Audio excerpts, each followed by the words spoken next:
Cement కంపెనీలపైన పశ్చిమాసియా యుద్ధ ప్రభావం కనిపిస్తోంది. దీంతో తెలంగాణ, ఆంధ్రప్రదేశ్ రాష్ట్రాల్లో 50 కిలోల సిమెంట్ బస్తా ధర త్వరలోనే 50 రూపాయల వరకు పెరిగే అవకాశం ఉందని పరిశ్రమ వర్గాలు చెప్పాయి. ఈ వారం రోజుల్లోనే ఈ పెంపు అమల్లోకి వస్తుందని తెలిపాయి.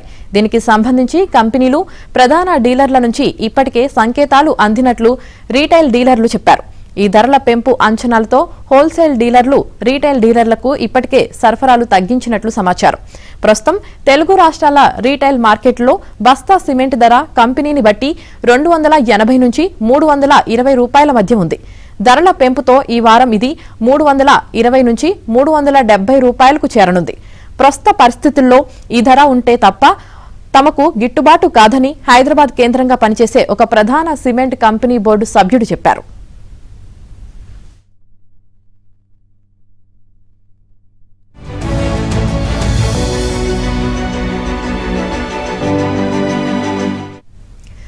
సిమెంట్ పరిశ్రమ ఖర్చుల్లో 30% విద్యుత్ ఇంధనాలకే ఖర్చవుతుంది. దేశంలోని ప్రధాన సిమెంట్ కంపెనీలన్నీ తమ ఇంధన అవసరాల్లో 50 నుంచి 60% దిగుమతి చేసుకునే పెట్రోలియం కోక్ ద్వారా తీర్చుకుంటాయి. దిగుమతి చేసుకునే ఈ పెట్ కోక్ ధర యుద్ధానికి ముందు టన్ను సుమారు 12,285 మధ్య ఉండేది.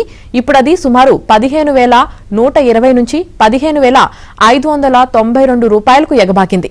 ఇది చాలదన్నట్లు ఈ నెల 20వ తేదీ నుంచి లీటర్ ఇండస్ట్రియల్ డీజిల్ ధరను కేంద్ర ప్రభుత్వం 23.75 పెంచేసింది. ఇక సిమెంట్ ప్యాకింగ్ కోసం ఉపయోగించే పాలీప్రొప్లైన్ ఓవెన్ ఫ్యాబ్రిక్ ధరలైతే 85% పెరిగిపోయాయి. ఈ పెరిగిన ఖర్చుల భారం తట్టుకోవాలంటే ధరలు పెంచడం తప్ప తమకు మరో మార్గం లేదని ఒక కంపెనీ డైరెక్టర్ చెప్పారు.